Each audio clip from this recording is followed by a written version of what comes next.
Então, gente, vamos iniciar agora o último encontro do seminário deste ano do Niná, o seminário sobre autismo e psicose, que traz o tema O que os psicanalistas contemporâneos têm a nos dizer sobre o autismo e a psicose. Esse foi o tema do ano, né, que fomos trabalhando nos encontros, e hoje o trabalho de Eli se trata sobre o autista e sua escrita. A princípio, o trabalho seria entre Eli e Silvia Ferreira, mas por questões de saúde ela não vai poder estar com a gente, né? Mas estaremos em ótimas mãos com a excelente professora que sempre nos articula a educação à psicanálise. Ok, Aninha, obrigada. Bom dia, né, para todos e todas. Aninha, você pode ficar passando o texto para mim? Pode Posso, ser? compartilho tela, eu vou só fechar meu áudio para não dar microfonia, e aí qualquer coisa vocês pedem eu, Uhum. tá? Um minuto. Enquanto a Aninha vai compartilhando, né, eu também vou compartilhar com vocês um pouquinho da minha angústia, né? Primeiro, porque a Silvia está doente, né? Segundo, porque eu soube recente que ia ter que ministrar o seminário sozinha. E aí, de alguma forma, a gente precisa se desdobrar um pouquinho mais, tá? Então, obviamente, eu disse para ela que os que viriam para assisti-la com certeza sentirá a sua falta, né? Mas a gente vai tentar aqui, na medida do possível, trazer as contribuições de Maleval, tá?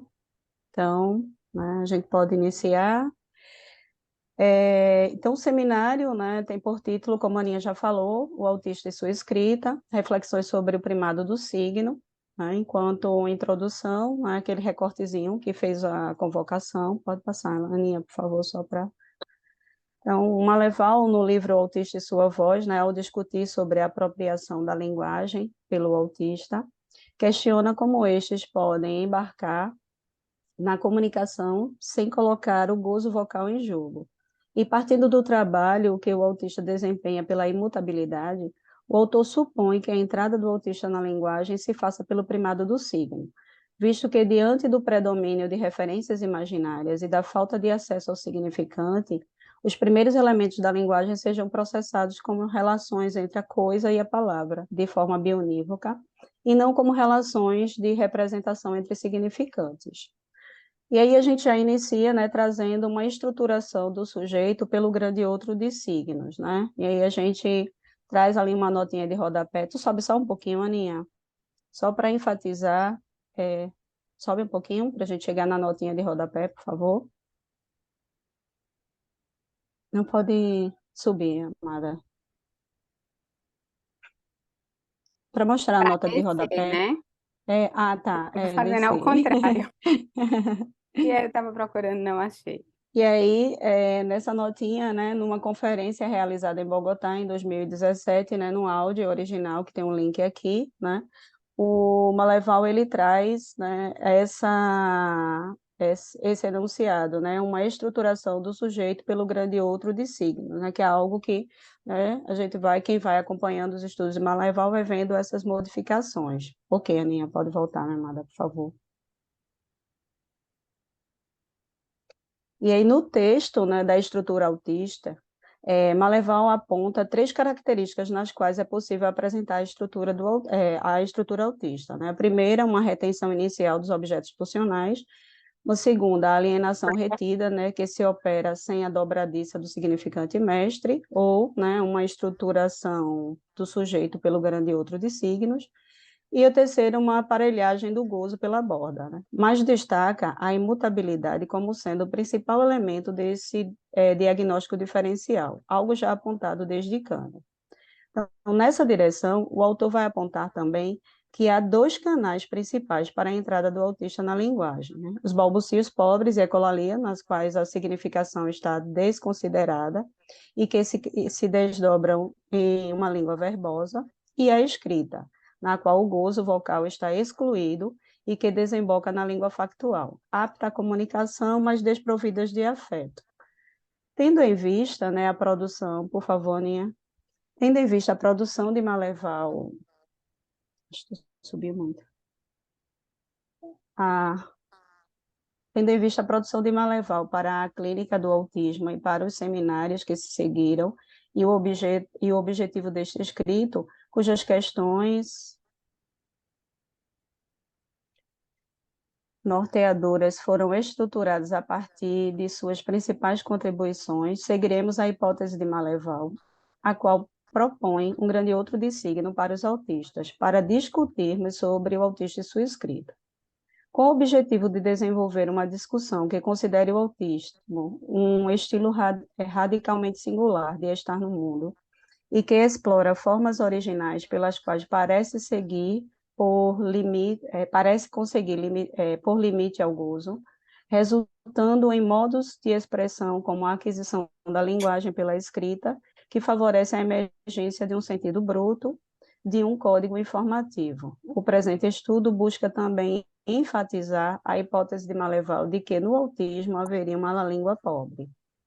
Sobre este aspecto, o psicanalista nos diz que, devido ao fato de o grito não ter se transformado em apelo, o autista recebe significantes de maneira passiva e não interativa, de forma que não tem a capacidade de fazer sentido articulando-se a outros significantes. A especificidade da língua autista é que dela não emergem significantes mestres. Ela não se presta às articulações que produzem a animação do gozo do corpo.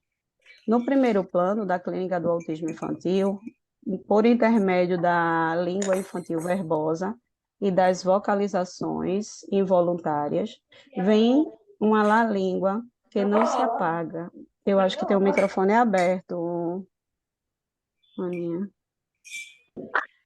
Isso, acho que alguém entrou depois, deixa eu organizar aqui. E olha que engraçado, Ju, eu essa noite sonhei com uma menina que eu atendo e ela me perguntava se ela podia botar o leite em pó no pote.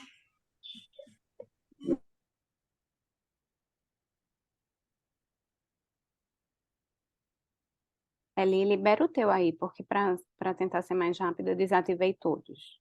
Ok. Estava dizendo aqui como é engraçado, como a gente invade a casa dos outros, né? No primeiro plano da clínica do autismo infantil, por intermédio da língua infantil verbosa e das vocalizações involuntárias, vem uma língua que não se apaga, por não se articular ao discurso do grande outro. Ela é constituída de vários S1 sozinhos, justapostos. A língua autista é pobre porque seus S1 não têm potencial para transformar-se em significantes mestres que podem marcar o corpo de uma letra no princípio de um sintoma. Notamos, conforme o exposto, que é necessário que haja uma higienização no campo do gozo pelo significante para que se instaure o campo do grande outro. No entanto, os autistas nos apresentam invenções diversas, por meio das quais vêm a ordenar a realidade, localizando e barrando o gozo que, por não ter sido mortificado pelo significante, os invade. Uma dessas invenções é a construção de uma borda sobre a qual se pode produzir um retorno do gozo, que, segundo Maleval, diz respeito à segunda modalidade da defesa identificada no autista, a entrada na linguagem pelo escrito. Como já mencionado, a entrada na linguagem pelo escrito se desdobra em uma linguagem factual ou linguagem funcional, ou em uma língua factual ou língua funcional, que permite a comunicação por meio de signos e não por significantes. Maleval a divide em língua factual de signos fixos e dos signos ordenados. Na língua factual de signos fixos, há uma forte correlação entre o signo escrito ou sonoro e a experiência imediata do momento da sua apreensão, gerando uma aderência e mantendo estático o significado. Na língua factual de signos ordenados, o autista se torna capaz de descolá-los de sua rígida conexão com o referente, e através da interação, os signos tendem a se destacar da situação de aprendizado, graças a um intenso trabalho de memorização. Ok, Aninha. Outra característica da língua factual, apontada pelo autor, é o uso maciço de substantivos que exprimem certa ancoragem na concretude e pela escolha de palavras cujo referente esteja discernível da realidade, o que aponta uma orientação para uma linguagem que descreve fatos sem que seja necessária uma interpretação, ou seja, um código capaz de conectar as palavras de forma constante e rígida em objetos e situações claramente definidos. Nessa direção, vemos que na língua factual, né, funcional, não só a palavra deve ser unívoca, mas as coisas propriamente ditas também não devem mudar de denominação, visto que uma das suas características iniciais resida na rigidez do signo, lastreada pela persistência da situação de aprendizado. Por essa razão, enfatiza Maleval, a compreensão do autista encontra obstáculo em generalizações e abstrações, mas estimula a memorização. É o que pode ser percebido quando Grande diz pensar em imagens ou quando inventa signos icônicos. E aí a gente traz um fragmento, né, do que ela fala. Aprendi a traduzir os conceitos abstratos em imagens concretas, para poder compreendê-los. Visualizava conceitos como paz ou honestidade, graças a imagens simbólicas. Para paz, pensava numa pomba, num cachimbo ou nas fotos da assinatura de um acordo de paz. Para a honestidade, era em alguém jurando, com a mão sobre a Bíblia, dizer toda a verdade perante um tribunal. Para o psicanalista, na falta de ter tido acesso ao significante, o autista pensa primeiro com os signos, que se caracterizam por conservar uma relação estreita com seu referente, como signo icônico, uma vez que este constitui o signo mais apropriado à busca pela codificação do mundo. Assim, vemos que a adesividade do signo ao referente o torna impróprio a codificar afetos que se expressam de forma diferente em cada um, que possuem nuances, que são muitas vezes fugitivos e mutáveis, e que é difícil de objetivar. O resultado disso é que as emoções são aprendidas de maneira intelectual.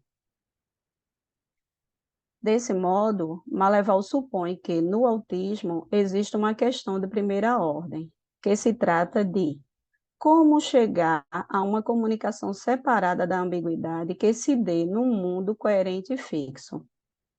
E o autor vai responder que se daria pelo predomínio de referências imaginárias, né, e pela falta de acesso ao significante. Pensando nesse cuidado que o autista tem em fazer corresponder uma palavra por coisa, nesse tratamento específico, né, que ele dá à linguagem, que se opera numa relação sígnica, Maleval questiona como adquirir a linguagem pelo signo. E aí o autor, né, nos apresenta o primado do signo. No seminário nono, a identificação, Lacan nos diz que a primeira definição que podemos dar de um alguém é alguém que está acessível a um signo. É a forma a mais elementar, se podemos nos exprimir assim, da subjetividade. Nessa forma mais elementar da subjetividade, Lacan vai apontar que ainda não há um objeto, há o signo, aquilo que aparece antes de todo o uso da escrita. Com isso, Lacan recobra a definição peirciana de signo, como aquilo que representa algo para alguém, estando o alguém lá como suporte do signo. Ele vai distinguir um signo de um significante e apresentar este último, né, o significante, não como um constituinte do signo, mas justamente aquilo que emerge nos diversos apagamentos da relação do signo com seu referente. Sobre o signo como a forma mais elementar da subjetividade, Maleval nos diz que o autista é afetado pela negatividade da linguagem, contudo, esforça-se para não se engajar no mundo dos significantes. As frases ininterruptas, endereçadas, perfeitamente formadas, revelam que o autista não passa totalmente ileso pela captura do significante, mas ela é insuportável para ele. Os signos que ele utiliza não o dividem. ora não vêm do grande outro, são invenções do próprio sujeito e carregam apenas uma expressão alusiva ou incerta, que seriam, né, a linguagem verbosa, ora estão separadas da enunciação para transmitir informações rígidas e desprovidas de afeto, né, na escrita. O essencial continua sendo, né, para Maleval, ele vai dizer, que o essencial para o autista continua sendo manter o controle do gozo vocal, né, não cedendo à perda. Na leitura de Maleval, o autista não somente é acessível ao signo, mas o ser do autista se estrutura por meio dele e sofre seus recortes. E desse funcionamento sígnico, presente na língua factual, há uma incorporação dos signos um a um, uma percepção fragmentada, uma língua factual de signos fixos. Mas os autistas de alto funcionamento, por meio de um trabalho intelectual e de memória, conseguiram alçar tal operação a um maior dinamismo, de modo a aprender outras utilizações contextuais, que mudam o sentido da palavra sem necessariamente provocar uma desorganização, uma língua factual de signos ordenados. Desce só um pouquinho, Aninha, por favor. Para Maleval, esse ordenamento mnemônico dos signos realizado pelo autista segue uma lógica espacial, cujos modelos são o mapa geográfico, o quebra-cabeça, a arrumação em CD-ROMs e um balizamento por meio de etiquetas. Essa estruturação da memória resulta de um esforço voluntário, organizado a partir do visual e comandado por elementos conscientes que permanecem ancorados na percepção do autista. Assim, vemos que, por falta de dispor plenamente do significante, o autista é obrigado a apreender seu sistema essencialmente pela memorização, parecendo exercitar em desenvolver os recursos que pode tirar do signo. É o que parece descrever Grande ao afirmar que as crianças e os adultos autistas aprendem de maneira visual e pensam em imagens visuais. Máquinas de escrever ou de tratamento de texto deveriam lhes ser acessíveis desde a juventude. Evitem longas sequências de informações verbais. Se uma criança sabe ler, dê a ela indicações escritas. Uma máquina de escrever pode ajudar indivíduos severamente afetados a se comunicar. Maleval nomeia esse ordenamento mnemônico de signos e signos de síntese do autista, e aponta sua diferença em relação aos significantes do inconsciente, pelo fato do signo não apagar a coisa representada e não representar a pulsão, algo que pode ser observado nos testemunhos dos autistas que ressaltam a desconexão entre linguagem e afetos. São signos que funcionam conforme a maneira própria de cada autista, contendo coerência e regularidades internas distintas em cada um. Vejamos o que nos diz Williams acerca do seu trabalho de ordenação e busca pela coerência do mundo. Eu me apaixonava por classificações e coleções de todos os gêneros. Levava para casa as obras especializadas da biblioteca que tratavam de diferentes espécies de gato, pássaros, flores, casas, trabalhos artísticos. De fato, tudo o que podia fazer parte de conjuntos mais vastos e encontrar o seu lugar numa hierarquia classificadora. Era o meu jeito de pegar gosto pelo que me rodeava. Adorava as listas telefônicas, consultava sistematicamente a lista, daí telefonava para o primeiro e para o último nome de cada letra. Explicava a quem atendia que eu estava ligando porque eles eram o primeiro A e o último B, etc. O importante era ter tido êxito em estabelecer uma comunicação com as pessoas a partir de coisas inanimadas. Eu buscava simplesmente um mundo de coerência bem provido de referências fixas. Pelo fragmento, é notório... Tu desce um pouquinho, Aninha, por favor. Pelo fragmento, é notório a atração por tudo o que concerne a arranjos pré-fabricados, inerentes à linguagem, que buscam alcançar um ideal de conexão rígida entre palavras e objetos ou situações, e uma comunicação assegurada. É notório também que, pela assimilação dos signos, objetos tranquilizadores para os autistas podem lutar contra a dolorosa solidão, podem estruturar a borda protetora e ainda ordenar um mundo caótico. O autor aponta que, no autismo, a aquisição e compreensão da linguagem se dê geralmente pela coisa escrita, pela leitura e pela memorização de textos insignificantes, como listas, calendários e classificações de tudo quanto é tipo, apontando ainda que esta preferência pelas encarnações icônicas e escriturais do signo se operam pelo trabalho do autista em se distanciar dos signos sonoros, transmitidos pela inquietante enunciação do grande outro. É interessante destacar que a noção de signo utilizada pelos autistas pertencem às ordens de signos distinguidos por Charles Peirce, índice, ícone e símbolo. Maleval retoma e faz uma apropriação da semiótica de Peirce, afirmando que os autistas privilegiam o ícone e o índice, porque mantém uma correlação fixa com aquilo que significam, ao passo que o mais elaborado, né, o símbolo, implica um gênero de coisas que não e não uma só, permanecendo de difícil acesso para os autistas, por ser mais abstrato e dá no uso do significante, né? E aí a gente vê que o símbolo ele se aproxima muito mais do que o Lacan traz, né? Quando ele retoma o Peirce, do que propriamente o que os autistas fazem quando fazem uso, né, tanto do índice quanto do ícone, tá?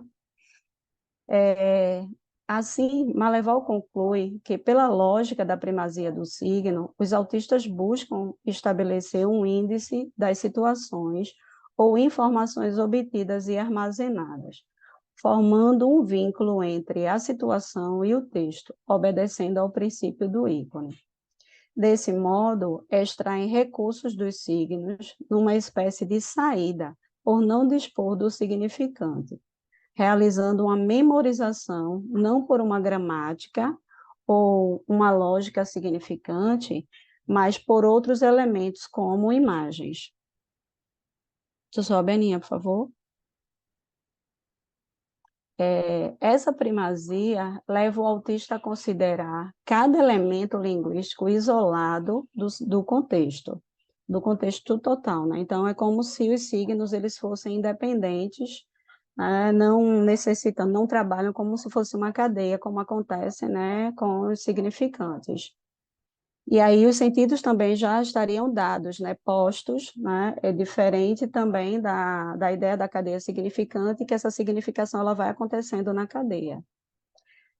A aposta de Maleval é que a aquisição da compreensão da linguagem no autista passe mais pelo escrito textual, por este manter maior proximidade com as imagens mentais que com os signos sonoros, que se apresentam mais difíceis de suportar e, portanto, de memorizar. Isso implica que, na ordem da defesa autística, há um corte da conexão entre gozo e significante, mostrando que o ideal para os autistas seria um positivismo lógico, em que a ordem simbólica se enoda com o real, sem mediação do sujeito. O autor destaca ainda que alguns autistas realizam essa separação entre gozo e significante na linguagem do intelecto, por meio da busca por signos primordiais, unívocos, que possibilitam um ordenamento intelectual do mundo, sem as perdas que são inerentes ao simbólico. Esse trabalho para a saída de sua dolorosa solidão busca uma solução de compromisso pela localização do gozo na borda, e seu funcionamento mais dinâmico marcaria uma segunda forma de defesa, que é a construção do que Maleval chamou de grande outro de suplência e, posteriormente, de grande outro de síntese. Para definir o grande outro de síntese, Maleval lança alguns questionamentos que, segundo o autor, não param de ser apresentados ao autista. Como encontrar fixidez no simbólico? Como lutar contra a fuga do sentido? Como manter o mundo numa ordem imutável?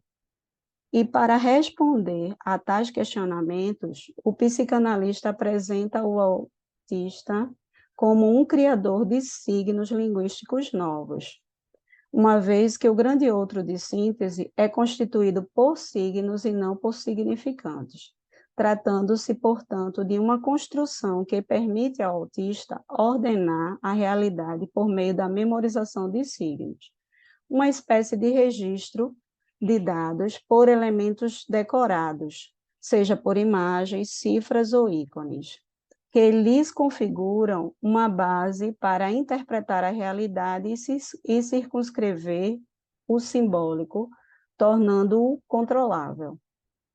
Assim, vemos que no código ideal para o autista, as palavras possuem referências concretas, em que o significado pode se ligar a uma imagem ou a uma coisa, ou seja, cada palavra teria um único sentido ligado a ela, e isso o dispensaria da necessidade de interpretação. É nesse sentido que Maleval nos diz que os autistas se decepcionam quando se deparam com a linguagem enquanto sistema, que é no qual o significado de uma palavra só pode ser dado em função da outra. E aí a gente está falando daquela questão da negatividade e também da teoria, né, do que a gente vai ver aí da teoria de valor, do Saussure. Na medida em que o significante se encontra separado da representação, não representa nada em si mesmo. Sua equivocidade desorienta, engana, o que implica que um sujeito, ao mobilizar significante, se faça representar. E aí a gente vai estar diante da questão da enunciação. Desse modo, os signos do grande outro de síntese podem ser alfabéticos, imaginários e sonoros. Outra característica do grande outro de síntese é que ele apresenta duas grandes modalidades. A primeira, né, que é o grande outro de síntese fechado, não utilizado para fazer laço social. Ele é solidificado, constituído por um saber ordenado, bem controlado e caracteriza-se por ser uma atividade essencialmente solitária, que não convoca nem parceiro nem espectador, podendo se efetuar num trabalho repetitivo ou mesmo num expert prodígio em determinada área, sem, no entanto, implicar aí as emoções do sujeito. Este tem a afinidade com a língua privada, os neologismos, né? Separada do grande outro, mas conectada com o gozo do sujeito. A segunda característica, né, é o grande outro de síntese aberto, que é considerado como uma gradação do anterior, adquire certo dinamismo capaz de suportar novas situações e certa abertura ao vínculo social, com capacidades criativas. E por meio do aprofundamento em uma gramática intelectual, né, o autista flexibiliza os índices, lembrando que essa gramática intelectual ela é memorizada, né, se atando à língua do grande outro. Mas o autista reduz, né, essa língua a signos separados do gozo, se abrindo à comunicação e ao laço, sem que, para isso, desista de comunicar sem afetos. Tá? Então, aqui vamos estar diante do que a gente também pode ser percebido na escrita, né? Um modo de comunicar, mas ausente, vamos dizer assim, dessa questão do afeto, ou separada, né? E aí, tu volta só um pouquinho, Aninha, porque eu acho que eu me perdi em algum momento, ok? Bom, e aí a gente traz, né, um fragmento do Maleval, que ele vai dizer que, constituídos de sinais, e não de significantes, a competência não é somente, né, desabonê do inconsciente, como é o Santoni. Ela não tem mesmo a possibilidade que seja efetuada a assinatura. A competência não se interpreta, ela é assimilada pelo intelecto. Diferente do delírio e do Santoni, ela não surge, ela não surge ex nihilo, né? Ela se funde no saber já existente. Aí aqui, né, o fragmento de Maleval só reforça, né, o que nós falamos anteriormente.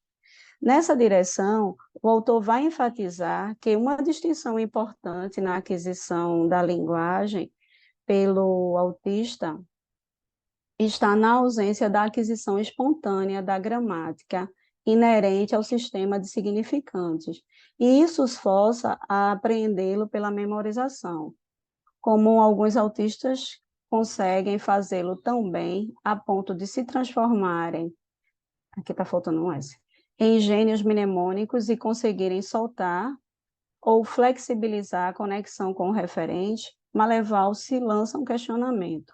Quando o signo se torna flexível e combinatório, não se torna um significante?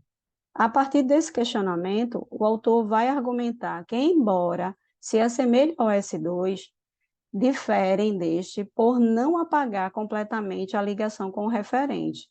Mesmo nos autistas mais estruturados, em que os signos se tornam menos rígidos e se estabeleça certa conexão com os afetos, os signos permanecem rigorosamente organizados em sequências mnemônicas, não se operando o atravessamento da barra da metáfora. Por essa razão, autistas prodígios como Grande continuava sem entender alusões, pressuposições, ironia, metáforas e brincadeiras. Em contrapartida, ela encontra na linguagem da ciência e da tecnologia alívio, por ser mais clara, mais explícita e apresentar a função denotativa da linguagem, né? Que é o que acontece também com aqueles textos que eles chamam de significantes, né? Que aí eles têm aquela forma assim mais rígidas, é como se fosse um trabalho de higienização mesmo ali, para manter, né, esse gozo apartado. Maleval conclui, então, que a falta de aptidão para proceder à mutação do real no significante limita as capacidades de abstração dos autistas, o que incita que se relate um pensamento concreto. Contudo, o modo de pensamento deles implica necessariamente recorrer consideravelmente à memorização, uma vez que ficam trabalhando sem parar na luta contra a dispersão dos signos. A guiçada de conclusão, a gente já está fechando aqui, a guiçada de conclusão deste escrito, cabe trazer mais um questionamento de Maleval. Quais são as implicações dessa compreensão para o tratamento do autista? Segundo o psicanalista, há uma dificuldade de primeira ordem no estabelecimento da transferência com o autista, porque ela é bloqueada. É por meio de um manejo não intrusivo que o analista pode possibilitar a instauração de uma transferência funcional, em que ocupa o lugar de um duplo. O manejo no tratamento, nessa perspectiva, deve visar o esvaziamento da borda, considerando que sua produção se dá por saltos criativos gerados por uma perda. Levando em conta a dificuldade implicada nessa estrutura, na perda de objetos pulsionais. Tendo isso em consideração, pode conduzir o deslocamento desse duplo e levar a um investimento em um interesse específico. E aí, né, a gente finaliza. Com as elaborações destacadas até aqui, podemos pensar, como a Leval, que o autista é afetado pela linguagem e está operando com seus elementos de um modo específico, em que sua narrativa descritiva, como a de Grande, a de Williams, né, e outras que ele traz no livro, e que a gente também, né, lê, que são autores também, esses autistas, que apelam ao reconhecimento, recorre a um funcionamento linguístico que preserva as leis da língua, encobrindo, assim, a modalidade de cifração da qual eles partem. Embora descrevam os enigmas que a relação com a linguagem lhes trazem, fazem um uso da língua que possibilita uma transmissão sem deixar traços do texto de sua condição, ou melhor, parecem deixar o traço de uma higienização do gozo no tratamento dado à língua, obedecendo às normas cultas e regras gramaticais. Mostram, assim, uma incorporação do simbólico e, inclusive, a possibilidade de um tratamento que lhes permita narrar o reconhecimento no corpo de que ele é habitado por uma estranheza. E aí a gente, né, finaliza aqui.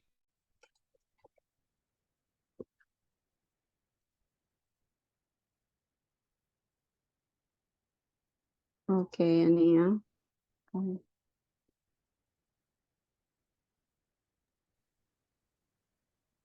Parece que eu estou dando as ordens ao computador e está demorando um pouco ali, por isso que eu estou passando, não sei se é a internet, mas que trabalho maravilhoso ali.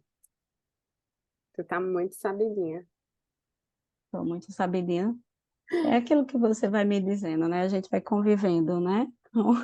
A gente vai trocando e aprendendo. Vai convivendo. Eu estou, né, do lado dos melhores, né? E A gente aí? escolheu uns muito bons para estar junto. Vamos abrir para as questões que queiram colocar.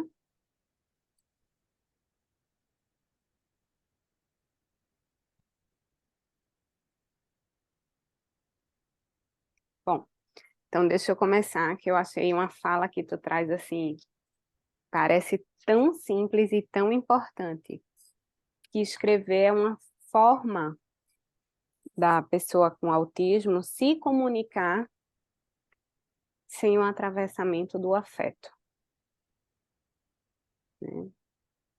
Eu acho que é essencial para a clínica a gente pensar nisso, já que eles precisam de certa proteção, né? Eles conseguem falar de um outro lugar a partir de uma experiência de escrita. Não por acaso temos tantas autobiografias, né? E a partir daí é que a gente consegue entender melhor sobre eles. Tanto é que Maleval fala da importância da autobiografia, né? De poder escutar do autista, a partir de uma leitura, como é para ele. Né? Tem um livro, eu acho, nem sei se ele está aqui, depois eu posso ver para mostrar, que é Autobiografias de Autistas, acho que é assim, um pretinho, que traz recortes, não são feito Williams, que é o livro todo, né? Sobre a menina estranha, que também é o livro todo, mas ele traz recortes, inclusive de alguns que a gente conhece. Eu esqueço, não sei, na verdade não é nem que eu esqueça, eu não sei falar o nome dele, que é acho que é um japonês. E fala também daquele de Luciana Medina, O Autismo Tem Cura, né? Que o filho dela foi tratado por Alfredo, né? Mas é muito interessante. E aí a gente também, né, pensa no que o autor traz, né, além de alguma forma, ter essa proteção, mas ao mesmo tempo é pensar que é um espaço para eles saírem da solidão, né? Que de alguma forma seria, né, não usando aquela ideia da escrita como uma carapaça, né? Mas sim como, né, um modo de poder, né, sair dessa solidão, mas que seja controlável, né? Que eu consiga ir fazendo esse trabalho todo, né? Que a gente consegue perceber pelo que Maleval traz, né? Dessa higienização, né? Que vai sendo posta ali, algo para tentar controlar. Então, imagina, né? O trabalho, Que controlar. seja possível, né, Li? Uhum. Porque fora disso não é possível eles falarem deles. E aí eu fiquei pensando no trabalho da subjetivação a partir da escrita, que é feito lá nas oficinas terapêuticas, né, do lugar de vida. Acho que você pode trazer um pouquinho esse recorte clínico, né? Uhum. E aí vai diferenciar, né? Porque lá, de alguma forma, eles veem essa entrada pelo escrito como um segundo momento para que esse sujeito possa, né, dizer de si, né? E aí a gente já vê uma escrita lá pensada numa implicação, vamos dizer assim, desse sujeito, entende? Hum. Nesse ponto, eles vão se diferenciar, vão se distanciar, né, da proposta do Maleval, né? Quem mais, gente? Vamos aproveitar a Mas o pessoal, oportunidade. Essa questão da escrita é muito importante, né? Que a gente sabe que, por exemplo, a questão da psicose através da escrita, eles conseguem até não surtar por conta da escrita, né? Tem vários exemplos que a gente sabe disso. Agora, com o autista, eu fico pensando na questão do uso do computador, que eu acho que é uma coisa que ajuda muito um autista grave, principalmente, que eles sabem manusear muito bem.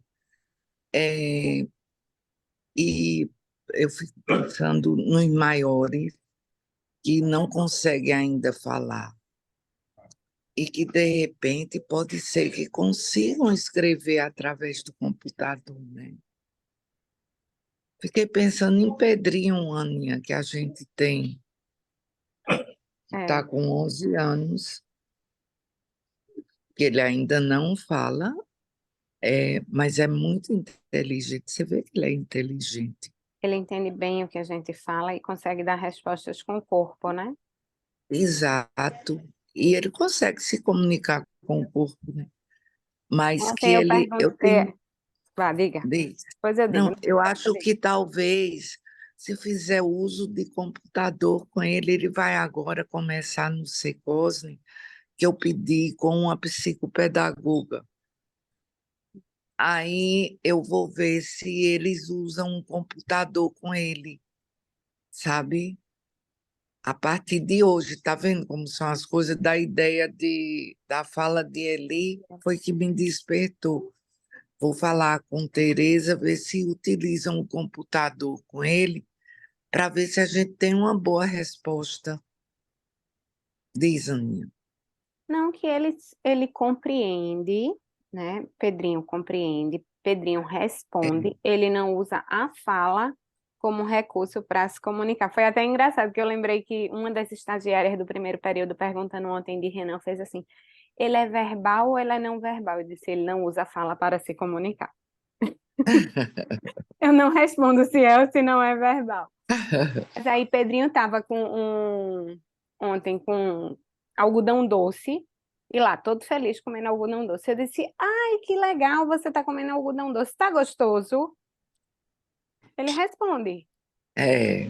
né? Ele E ele responde com a estava cabeça. comendo algodão doce e acabou, estava olhando os meninos no pula-pula. Eu disse, Pedrinho, olha o que está começando ali. A dança das cadeiras, que ele adora, né? Ele largou tudo e saiu correndo. Ele entende bem, ele responde bem. Agora ele não Entende? fala, né? Não fala, não fala. é uma das sugestões, né?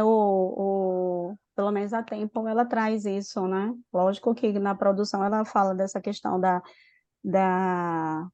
desses recursos que podem, de alguma forma, fazer essa mediação com o texto, e aí, né, traz a máquina, mas possivelmente por causa do tempo, né? Mas, traduzindo para os dias de hoje, a gente pode pensar, né, no uso Computador, do claro. computador, né?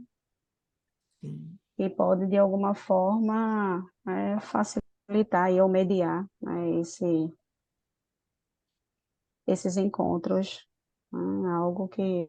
Uma coisa linda ali, Luana, Estava dizendo, vendo também ali, eu fiquei né? calada, que era para não causar bagunça.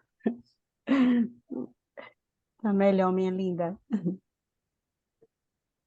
Diga, tia. Mas Ei, é... Maria, Eu- Luna.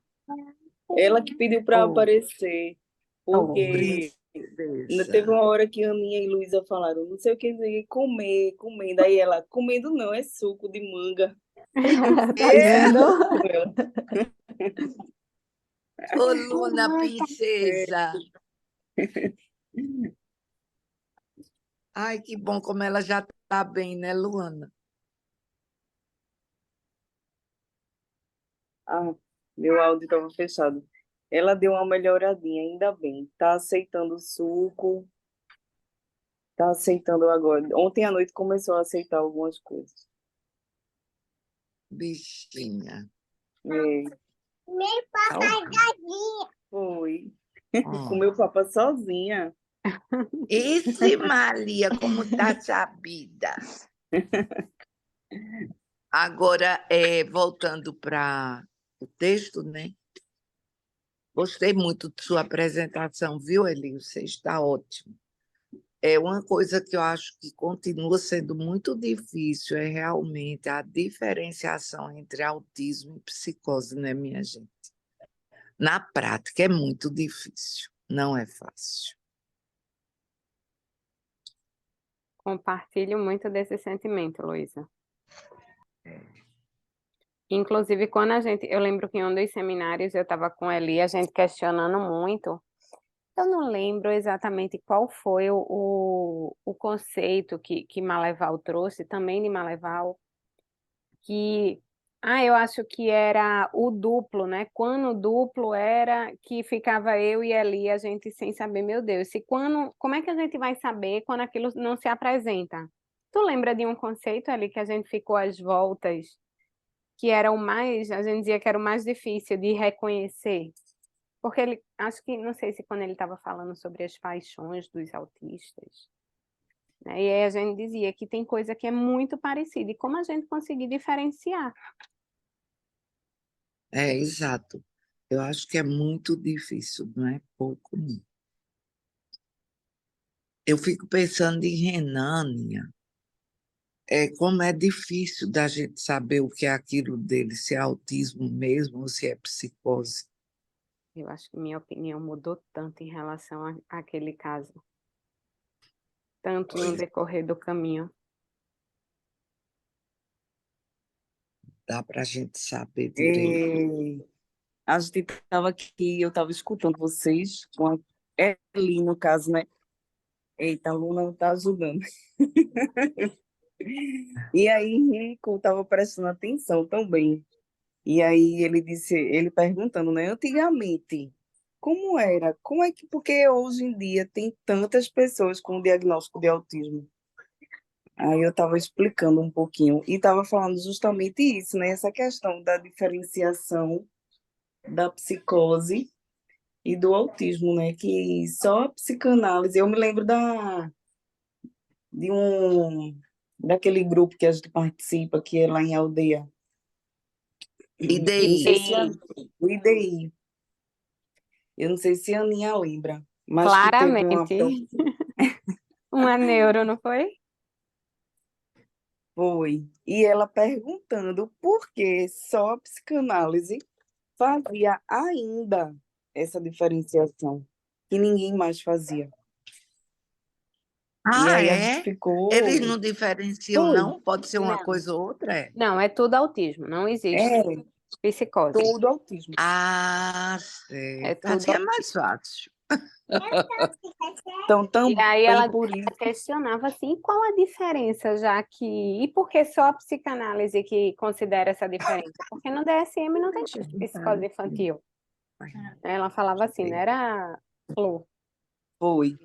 Mas também, Anny, eu não sei para tu, mas para mim é como se estivesse dizendo assim, vão se atualizar, né? Ah, Só claramente, foi uma crítica. vocês ficam, não é?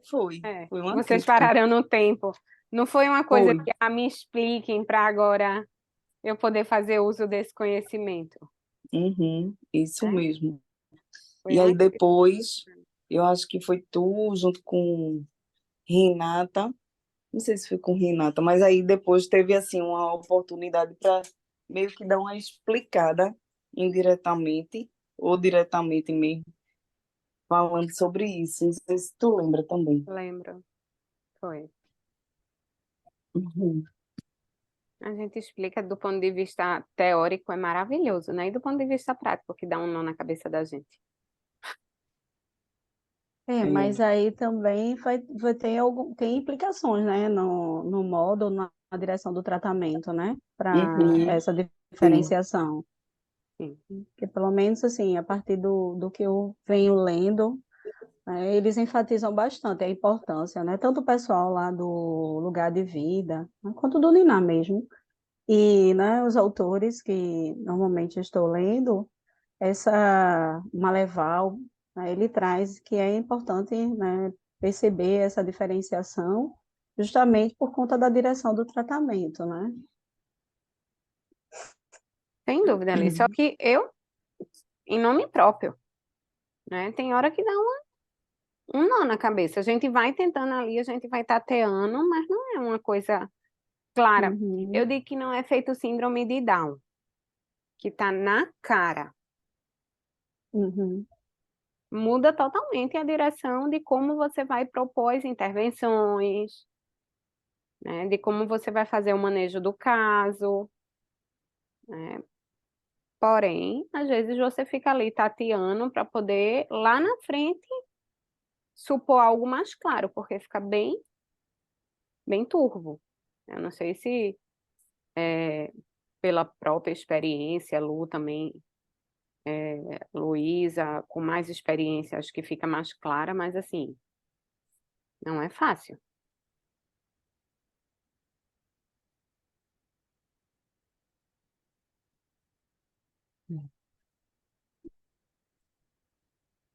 Eu E sei que aí, para... Sim, diz, fala, lá. não Não, falei, fala. eu ia dizer, e aí, gente? Não, e aí eu fico pensando, né, em relação à escola, porque a escola, tudo agora, né, coloca um menino para tomar remédio. Tudo se coloca para tomar remédio. Tudo se coloca para tomar remédio. Então, e a gente percebe também os professores com certo, né, sei lá, uma ideia de saber já meio que cristalizado, sabe? Porque viu ou leu ou se especializou em alguma coisa e já, né, os diagnósticos. Até em coisas simples que parecem, né, quando a gente está fazendo conselho. Que conselho a gente fala, né, conselho de classe, normalmente a gente fala um a um a situação do aluno. E aí a gente sempre pede a presença, né, dos profissionais da sala de atendimento, né, e das pessoas que trabalham diretamente com esses alunos em sala, né, que aqui a gente chama de cuidadores, que eles fazem esse trabalho de mediação, né, entre o trabalho do professor, né, com as crianças com entrave, né, ou com alguma deficiência. E aí a gente pede justamente a presença deles, que é para ir, de alguma forma, tentando e quebrando esse discurso, entende? Que Sim. parece que tá, sabe, aquele bloco assim, bem fechadinho, dizendo, mas fulano, eu acho que ele tem alguma coisa, porque ele não aprende, porque por causa disso, porque ele se comporta assim, porque é assim, assado, e, entende? Então, isso é muito preocupante, justamente porque, sabe, quando é como se não, eu sei que a escola, né, anda bastante sobrecarregada com outras funções que não caberia para ela, vamos dizer assim, mas que de alguma forma a gente vai vendo essa presença aí de meio que tirar, sabe? Ó, ele não aprende, então não é culpa minha. Então deve ser, tá entendendo? Porque ele tem algum problema e já define que problema é esse, já manda procurar um médico e de repente o menino tá já tomando medicação. entendeu? É a mesma coisa do diagnóstico do ponto de vista médico, né? Quando, às vezes, o diagnóstico termina funcionando, quando a criança tem um diagnóstico, ele termina funcionando, como uma maneira de não se implicar no que pode ser resolvido, porque aí se a questão é genética, se a questão é do neurodesenvolvimento, se a questão é orgânica, é uma questão posta. Não há muito o que se fazer, né? Tratamento químico, bioquímico,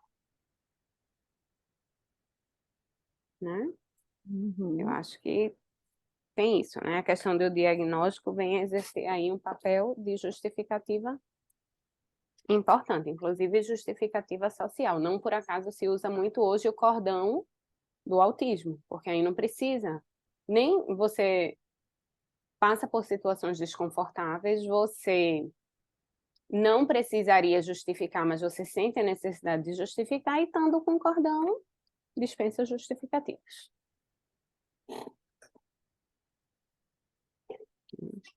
E aí a criança deixa de ser falada, né? Entende? Eu penso isso assim em relação à escola, tu entende? Sim, ela Deixa de passa a ser fazer o parte. rótulo, né?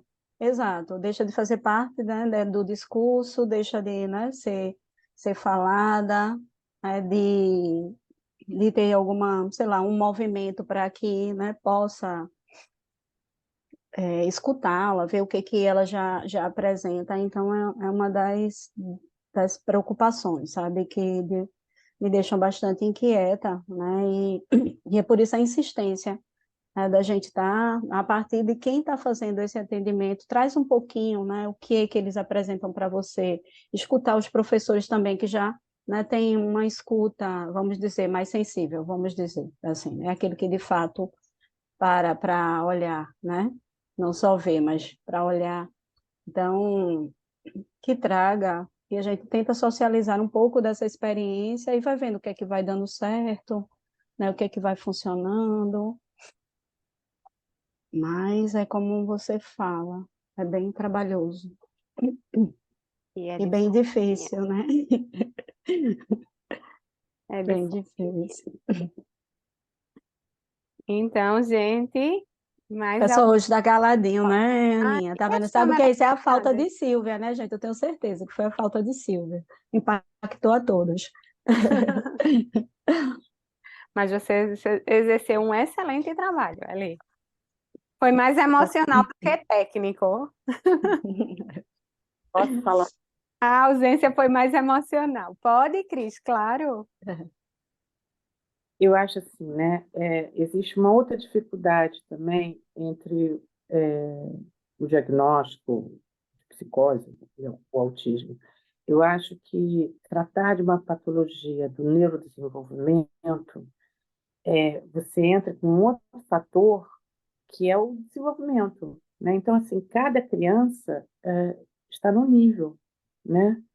Então, isso dificulta mais ainda você tratar de uma forma, né, passa a ser mais singular ainda, né, essa questão. Né, o que oferecer para a criança é porque você tem uma criança que tem uma idade cronológica X, mas está ainda no desenvolvimento Y, né? Enfim, você tem uma variedade muito grande. Então, quer dizer, eu acho que isso traz muita angústia, né?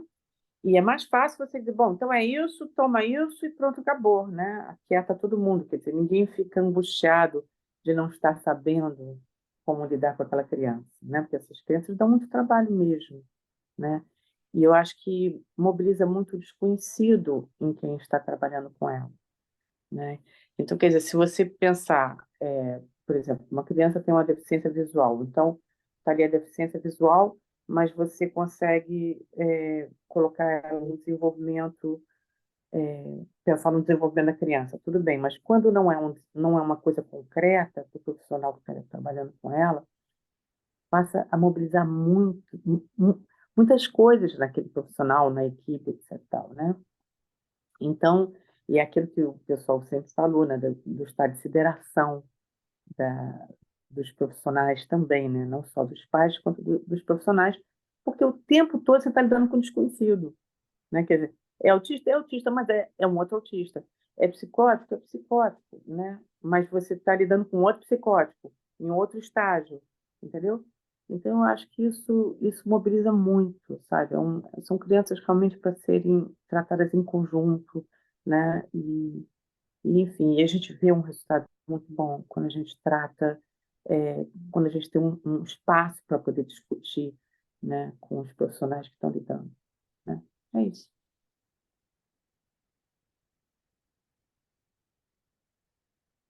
Pois é, Cristina. Inclusive, essa tua fala me fez pensar no que o Maleval, quando uma das, né, das discussões que ele trava justamente com os cognitivistas, né, com, com essas teorias do desenvolvimento, é que é essa relação aí do autista, né, com a linguagem, ele não caberia em nenhuma dessas teorias daí, né, do desenvolvimento, justamente porque são bem singulares, né, bem singulares, e requer também, né,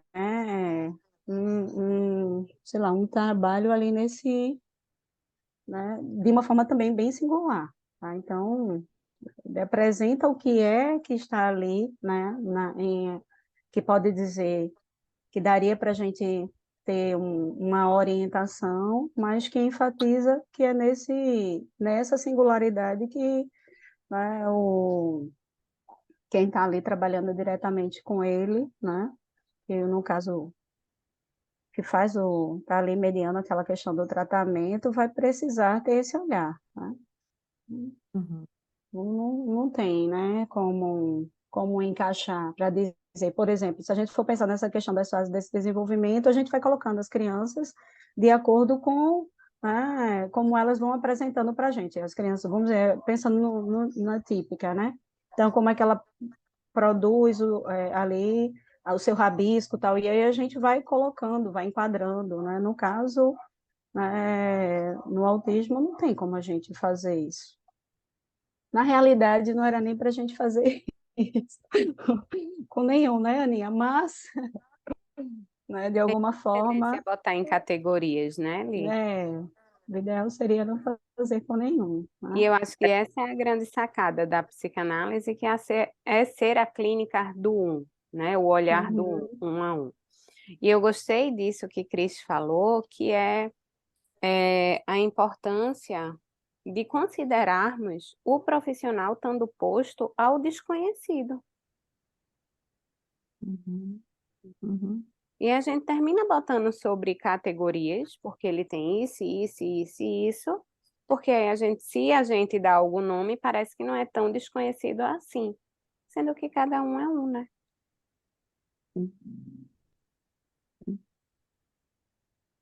E a gente observa, né, porque assim, tem um corpo que cresce, né, e tem um desenvolvimento, né, Que paralelo. atravessa, né? Não tem como.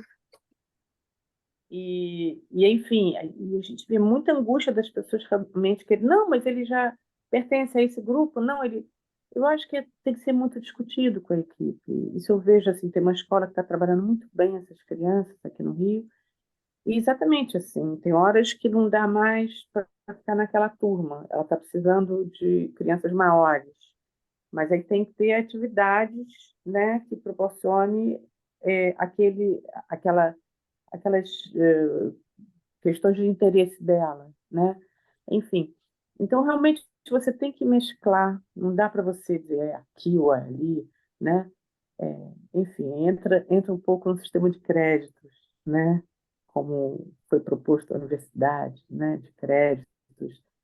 Não sei, eu acho bem complicado e eu acho que a tendência é a gente discutir mesmo para ver o que mais que a gente faz para proporcionar a possibilidade para essas crianças, né?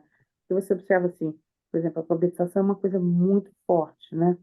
Então, algumas crianças que estão acompanhando aquela turma, quando a turma se alfabetiza, elas não conseguem mais se relacionar com aquelas crianças, né? Começam a se sentir à parte. E aí, se sentir à parte faz com que elas não desenvolvam tanto porque estão começando, né, a brigar, enfim, a criar confusão, porque estão se sentindo excluídas, né? Enfim, tem uma série de nuances muito importantes essa questão, né, de definir, não definir, né, a estrutura das crianças para o agrupamento, né? Agora, eu vejo também as escolas muito despreparadas para receber essas crianças, né? A grande maioria é muito despreparada. As crianças vão, quando o AT falta, a criança volta. Tem criança lá que fica 1 hora, 2 no máximo na Chega escola. depois e sai antes, né? Exato, Parece até que a criança é do AT, né? E não da escola, né? Não pertence à escola, não exato. pertence àquela turma. Não, e realmente não pertence, né? É o tipo da história. Tá com um movimento de inclusão. Que inclusão?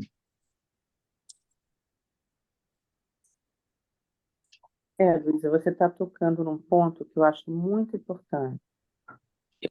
Muito importante a mediação, mas como um profissional a mais para dar conta, porque a gente sabe que um professor com as crianças, se tem uma criança que está alterando muito, aquele professor não pode largar a turma para com aquela criança, né? Então precisa Claro. de uma mais. Agora, não uma pessoa numa relação dual, porque senão você vai criar um outro problema, vai manter aquela criança na relação a dois É. e, né? Isolada Enfim, da a turma. questão É. é, isso eu acho um ponto tão importante para a criança, sabe, para o desenvolvimento da criança, e é um ponto que precisa mais de esclarecimento mesmo, né? Porque muitas vezes a mediação ela é paga pelos pais e aí aquele profissional sente na obrigação, né, de ficar só com a criança e na verdade não é, ela tem que ficar com um grupo para ajudar a inclusão da criança, né? E É, ajudar a criança naquilo que precisa de, enfim, alguma coisa que ela autonomia, né? A pessoa vai lá e ajuda, mas é muito mais uma ajuda, ao meu ver, para o grupo, né? Para exatamente deveria incluir a ser, criança, eu acho. É porque eu acho que elas não são preparadas para dar essa ajuda. Então, as pessoas que, esses AT, principalmente, olha, na escola pública, eles botam estudantes de psicologia, de pedagogia. Quando tem a sorte de pegar um que gosta do trabalho e que faz aquilo com amor, é uma beleza. Mas quando pega um que não gosta e que não sabe o que faz, é um horror.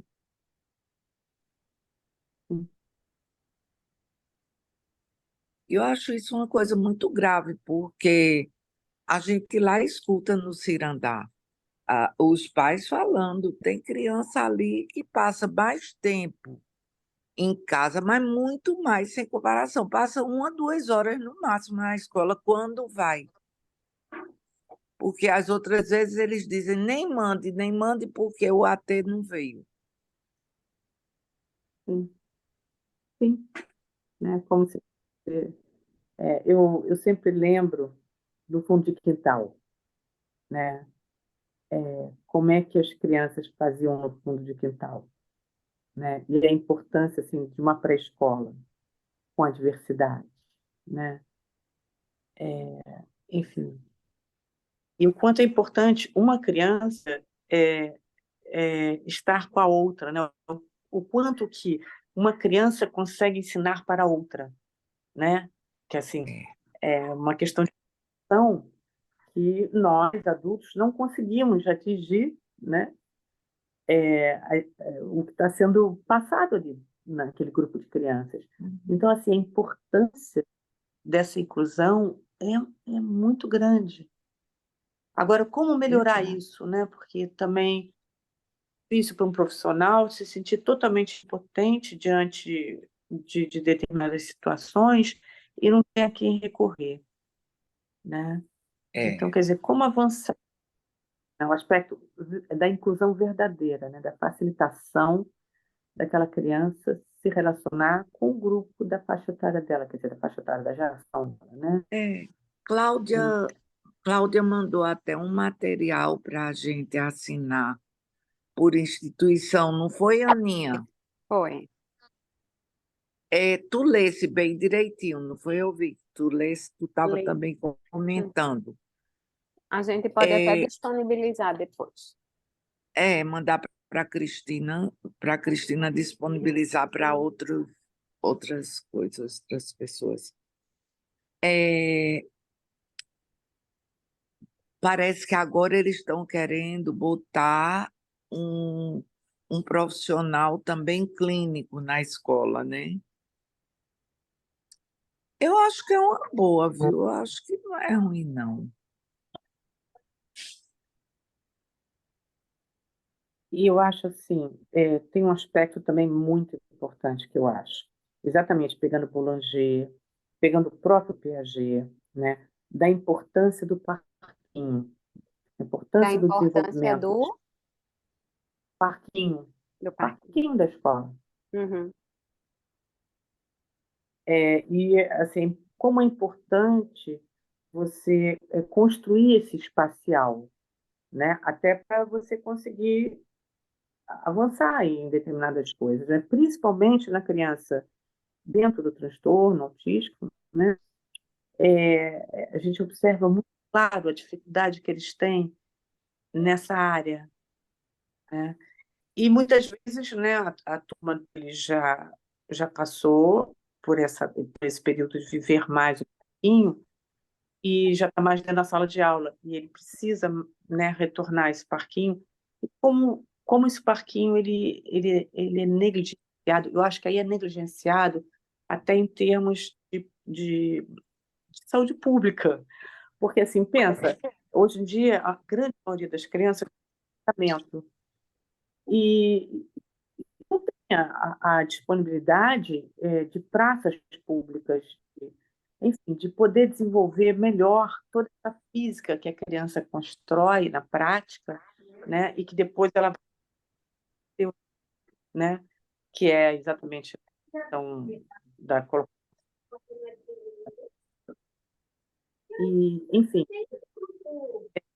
eu acho tudo isso muito, né, porque eu tive uma criança que exatamente ela queria voltar para o parquinho, mas a turma dela já ficava mais tempo dentro da sala de aula, quase que não tinha parquinho. Então, criou-se esse conflito.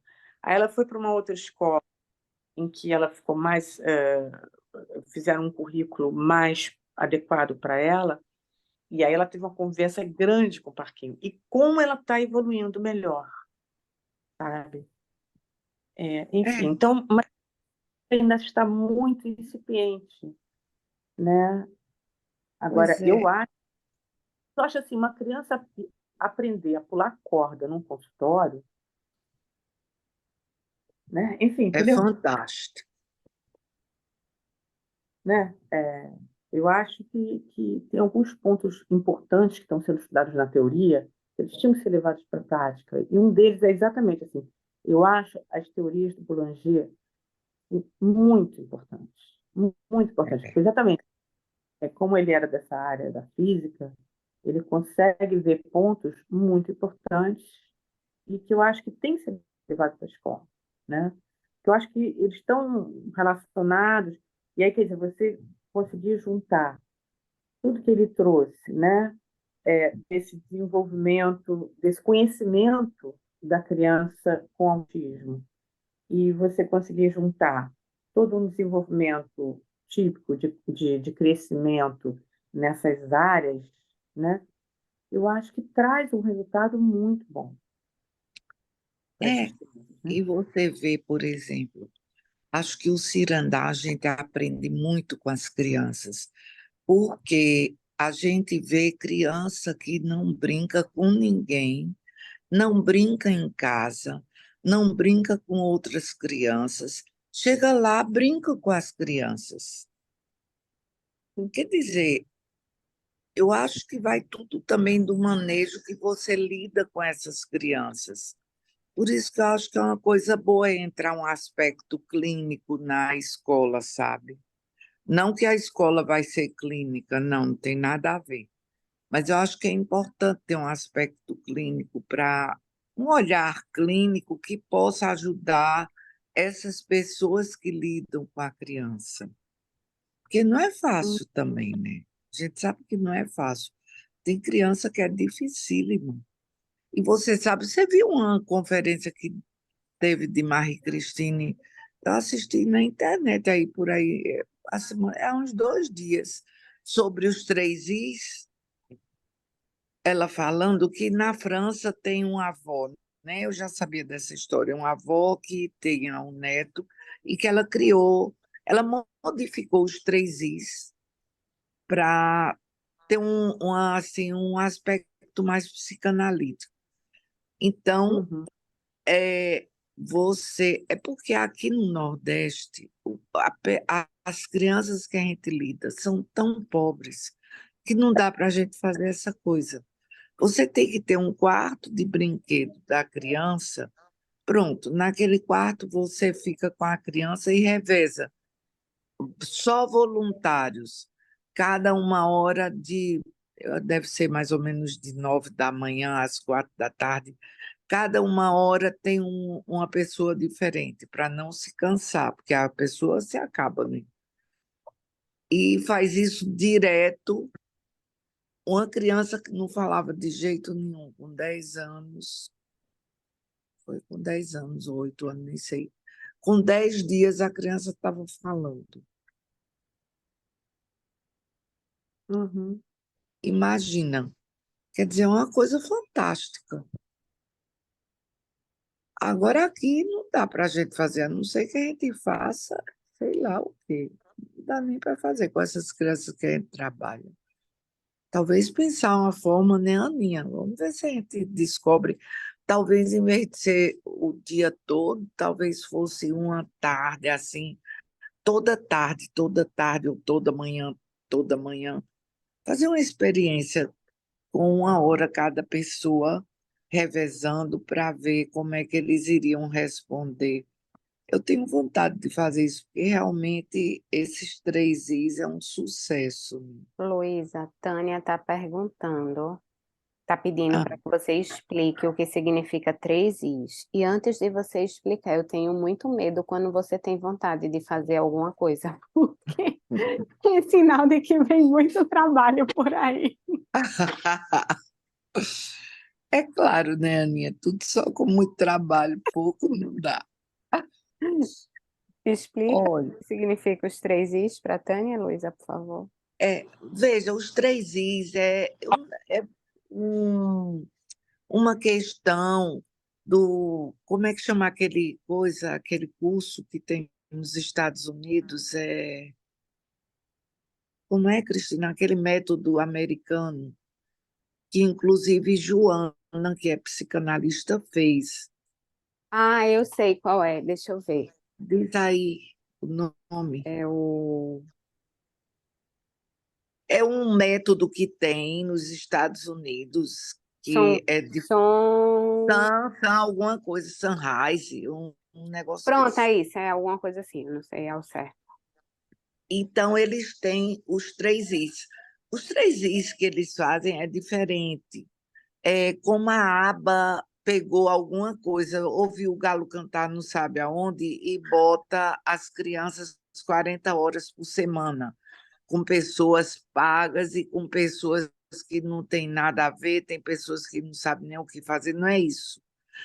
É o seguinte, eu gosto muito do da França, por isso que eu me afeiçoei do da França, porque ele tem uma visão psicanalítica, porque é a avó que trabalha a criança, ela que montou esses 3 Is e está o maior sucesso na França, com tudo que é criança autista. Eles fazem um Ô, Luiz, eu quarto. acho que a americana também é a família que faz com a criança. Eu acho que a formação que Joana fez, o que eu lembro que ela passou para a gente, que ela chegou até a dar um curso, é Sim, que também é a dos família. 3 Eu Is. não sei o que é que... Não, eu estou dizendo o ABA. Eu estou Ah, dizendo que o tá, ABA pegou alguma coisa do modelo, mas que não tem nada a ver. O dos entendi. Estados Unidos eu conheço, mas não conheço muito bem. Eu conheço bem o da França, que é o seguinte: você faz uma lista das pessoas voluntárias que querem trabalhar uma hora com aquela criança, só pode uma hora, não pode mais. Então, faz os dias da semana e cada uma hora aquela pessoa vai trabalhar com aquela criança. Então, tem um rodízio enorme, não precisa ser psicólogo, tem que gostar muito de brincar, cada um vai fazer o que sabe. Suponhamos, se um é artista, quer fazer com a criança arte, faz. Se um é costureira, quer fazer com a criança cortar, colar, fazer roupa, faz. Cada um vai fazer o que o adulto sabe e gostaria de fazer com uma criança, entendeu? Então, a partir dali, vai dizer, claro, vai haver antes uma preparação, tudo. E então, eles vão fazer cada uma hora com essas crianças. Eu não sei se tem um tempo assim, 1 mês, 2 meses, é isso que eu não sei. Vou até perguntar a Cristina se o de lá eles especificam quanto tempo, porque deve ter um tempo limitado, né? Então, depois disso, gente, diz que é impressionante. As crianças, antes de 1 mês, soltam a fala, que é uma maravilha. São as crianças maiores com autismo muito, digamos, 1 grau grande de autismo, e essas crianças conseguem se comunicar com a fala, conseguem brincar. É assim, é uma coisa fantástica. Claro que não deixa de fazer nada do que elas têm de atividades normais delas. Continua do mesmo jeito, mas tem essa parte dos voluntários. E está assim, tá um maior sucesso, porque a gente vê, sabe como é difícil a criança que não fala com 11, 12 anos, para ela falar, não é? A gente tem um exemplo claro de Pedrinho lá com a gente, que tem 11 anos e não fala.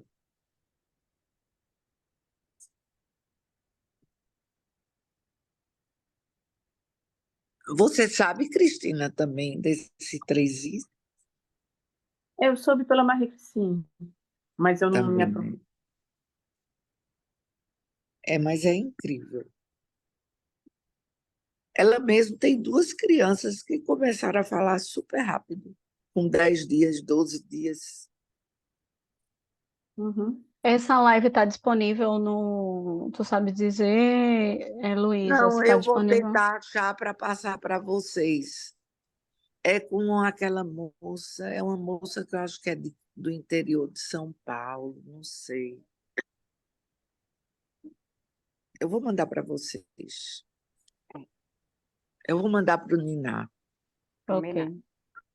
E é uma pena, porque essa live a gente já pega já na metade, sabe? Não gravaram do começo. Mas aí a É, gente vai buscar mais informações em outros claro, campos para tentar entender, né? claro. A gente pode até pedir a Cristine para falar para a gente como é Eu acho que esses ela 3 dias. vai dar uma aula na pós também, né? Vai. É Mas aí excelente. não Pode- adianta falar os 3is na pós, né? Eu acho. Ou você acha que sim? A gente vai pensar melhor sobre isso. É, Aproveita e tu manda Eli, no grupo do Preu também, ó. Então, estão pedindo Claro, vou aqui, mandar, viu? vou Tá mandar. bom, Os Luísa? grupos que eu tiver, eu mando. Tá bom, meu bem. Eli, você Obrigada. quer fazer alguma fala para a gente ir na direção da finalização? Aninha, só agradecer, né, a presença, né, de todos aqui. É, e de alguma forma, né, trazer que a proposta era exatamente a gente discutir o que que pensa e o que que traz Maleval, né, sobre a escrita no autismo, né, e convidar, né, Aninha, para a nossa jornada, né? Sim, É estão isso? todos convidados, que aí o cafezinho vai ser presencial. E como Isso. eu costumo dizer sempre, que os encontros do Niná é um intercâmbio de afetos e saberes. A gente aprende, mas a gente também sente muito. A gente coloca a comunicação e o afeto juntos, Com certeza. né? Agradecer a presença de todos, em especial de Luna, que está aí prestando atenção no Isso, e que toda tia cheirosa. Cano, que tia Luísa e que tia Cris falaram, né? Dizer que ano que vem retornamos com os seminários, e aí a gente lança nas redes, né, qual vai ser o tema, o que vamos trabalhar durante o ano, e que ficamos muito felizes por ter feito essa série de atividades e contado com a participação de vocês. Ótimo. Um beijo bem grande. Obrigada, garotas. Beijos Eli, para parabéns, viu? Foi todas. ótimo. Concordo. Obrigada. Beijo Tá. para todas, que eu vejo que aqui Tem estão perguntas só no chat, mulheres. Aninha. Deixa eu ver aqui qual é a pergunta que eu não vi.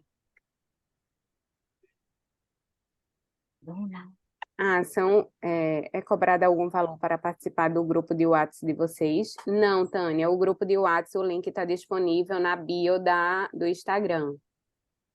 E aí a gente pode aproveitar e mandar isso que Luísa vai nos enviar Enviar. no grupo da administração, mandar no grupo do Nina Geral, que tá, o link está lá na bio do Instagram, tá certo? Desejamos a todas um ótimo restante de sábado e um final de semana excelente.